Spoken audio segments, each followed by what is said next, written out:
السلام عليكم ومرحبا بكم في حلقة جديدة من بودكاست نعيم. هذه سلسلة جديدة إن شاء الله غادي نبداو نحطوها في القناة. خليكم معنا بيان سور باش تشاهدوا جميع الحلقات إن شاء الله. ما تنساوش ديروا لنا بارطاج وديروا لنا جيم، وخليكم معنا باش تستمعوا لأول بودكاست. اليوم عندنا موضوع كبير وكيهم كل واحد فينا.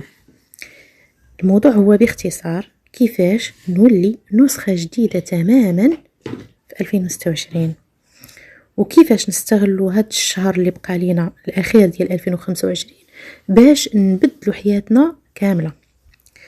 بغيتك دابا تاخدي نفس عميق عميق جدا وتجاوبي بصمت على هاد الأسئلة هادو اللي غنقول لك. واش فعلا بغيتي تكوني وحدة جديدة ولا غير كتقوليها بلا تطبيق؟ اليوم غادي نهضروا على 7 ديال المحطات الا تبعتيهم غادي تدخلي ل 2026 وانتي مختلفه في الافكار، في الطاقه، في الجسم، في الدار، العلاقات ديالك، وحتى في المستقبل. علاش لا؟ اول محطه اللي هي غتكون الانصات لذاتك لراسك. قبل ما نفكروا في الاهداف خاصنا نفهموا راسنا. شنو دوزنا هاد 2025؟ شنو تعلمنا؟ شنو ضرنا؟ شنو فرحنا؟ خدي ورقة وكتبي شنو كان أصعب حاجة وقعت هاد العام، شنو الحاجة اللي كنتي بغيتيها وما عمرك جبتيها، شنو الحاجة اللي ضراتك في خاطرك، شنو الحاجة اللي دارت لك فخر بنفسك. المهم شنو الحاجة اللي بغيتي تبدليها من 2026 وما تبقاش تابعاك.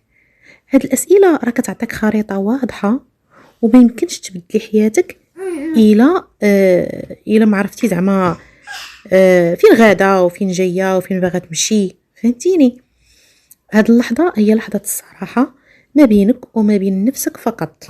يعني نحاولوا ما امكن اننا نكونوا صريحين، ماشي نحاولوا ما امكن، خاصه نكونوا صريحين جدا جدا مع راسنا على الاقل. المحطه الثانيه وهي تنظيف العلاقات والطاقة. باش تبدا سنة جديدة خاص الطاقة ديالك تنظف، خاصك تطوي كاع العلاقات اللي كتستنزفك، اللي كتقلقك، اللي كتقلب لك المزاج. ماشي ضروري المواجهة، ولكن غير المسافة بعض المرات تعطي مسافة راها كافية. وكتبي لراسك شكون غادي تبعدي عليك، شكون غادي تقربيه، شكون اللي غادي تشكريه، شكون اللي غادي تعطيه حدود واضحه. هذه راها خطوه مهمه باش تدخلي ل 2026 بطاقه خفيفه بلا حمولات نفسيه زائده. المحطه الثالثه وهي اصلاح العلاقه مع الجسم ديالك. هنا ماشي غير رياضه ولا دايت ولا ريجيم ولا هذا، هنا راه كنعاودوا نبنيو العلاقه بيننا وبين الجسم ديالنا. النعاس الموزون والكافي، الماء بزاف، المشي 20 دقيقة في النهار، الماكلة الصحية ولكن بلا حرمان ما تنساوش، ولي فيتامين اللي عندي ناقصين في الذات.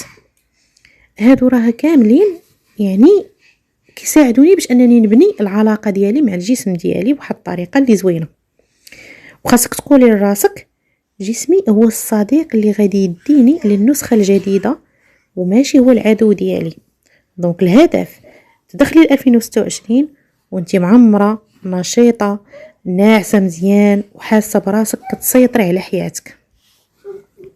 المحطة الرابعة هي تنظيف الدار، وكأنك غادي تعاودي تبداي حياة جديدة.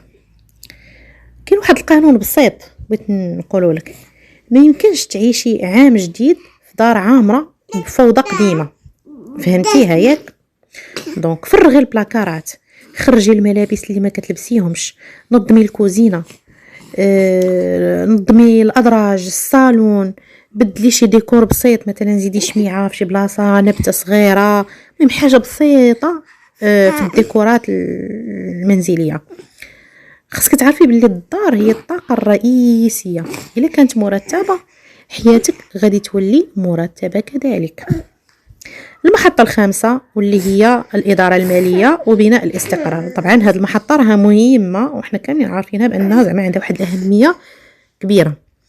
نقطة حساسة ولكن مهمة. عارفي شحال كيدخل وشحال كيخرج، ضروري. حبسي المصاريف الزايدة، حضري واحد لونفلوب ظرف للطوارئ، وديري عاوتاني واحد لونفلوب ولا هذا لهكا باش انك تشري كورسات جداد، مشاريع صغيره، الا بغيتي ديري شي مشروع صغير، تعلمي شي مهاره. وخصي واحد النصيب ايضا في شي انفلوب ديري ليش للاستثمار في راسك، لغات، مهارات. المهم خصك تعرفي بلي الاستقرار المالي كيجي بالبدايه الصغيره ماشي بالفلوس الكثيره.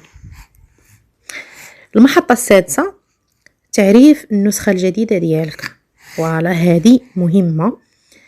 سيري قدام المرايه، واخا قدام المرايه ديالك وسولي راسك كيفاش بغيتيني نكون في 2026 وكتبي. خصك تكتبي، الكتابه راه مهمه.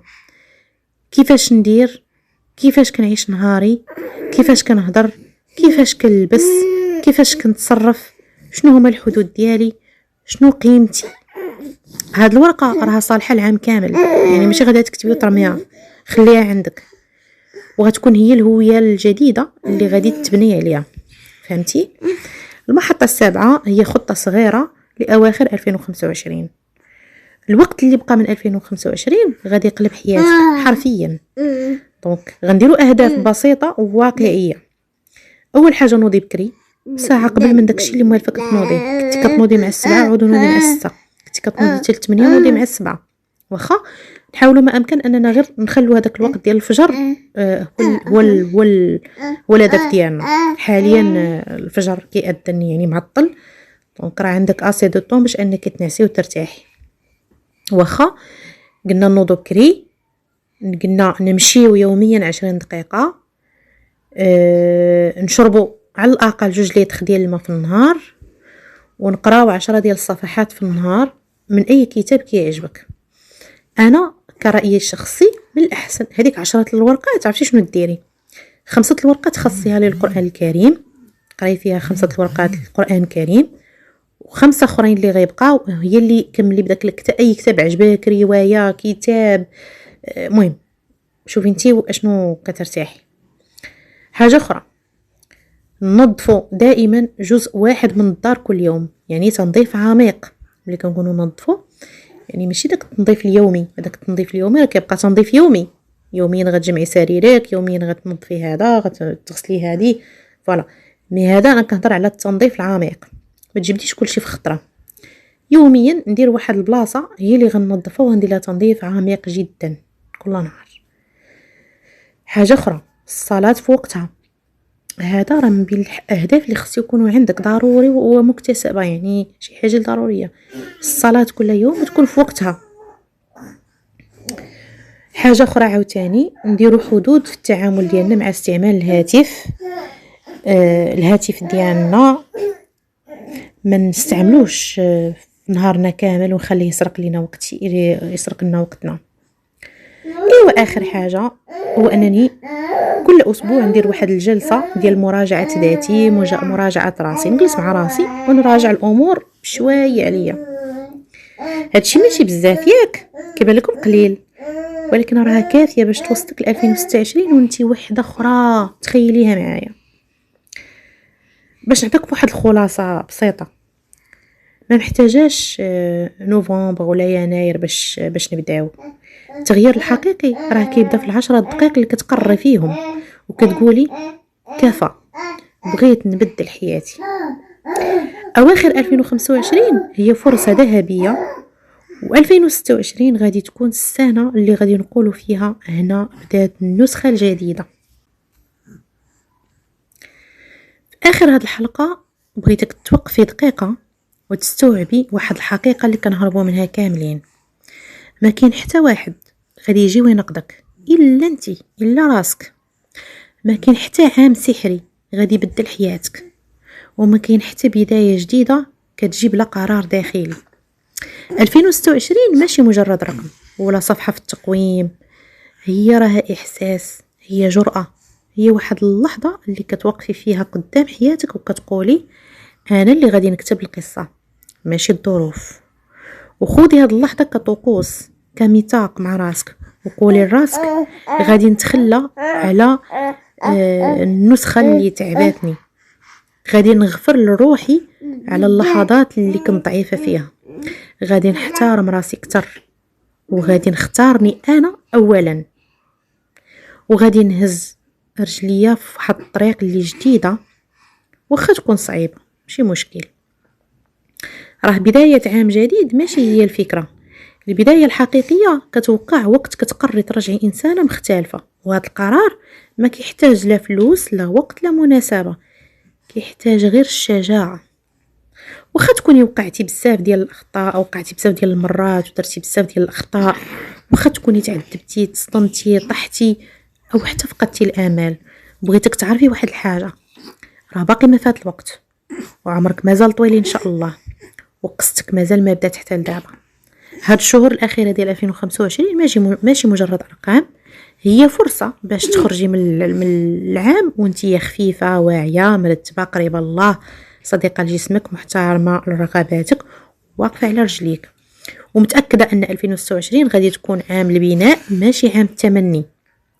تخيلي معايا نفسك في أواخر 2026 كتشوفي وراك وكتقولي الحمد لله أني بدأت فاش القرار كان صغير، الحمد لله أنني ما بقيت غير كنحلم، ولكن دابا ولا هادشي كلشي حقيقة. صانعي المستقبل راه ما كيتسنوش بداية العام، صانعي المستقبل كيستغلوا الدقائق اللي بقات قبل ما يسالي، وهذه هي السر. البداية القوية كتجي من أواخر السنة ماشي من الأول ديالها. في 2026 بغيتك تكوني أقوى، أخف، أرقى، أعمق، وأقرب إلى الله ولراسك، وبغيتك تكوني فخر روحك ومشروع جميل بديتيه بوحدك، وكبر مع الأيام. غير آمني بنفسك وكملي، هاد العام غادي يتبدل ومعاه حتى انت غادي تبدلي أكيد. بسلام عليكم، وكنتمنى أنكم تكونوا استمعتوا ليه بواحد الوعي وفادكم من واحد النواحي.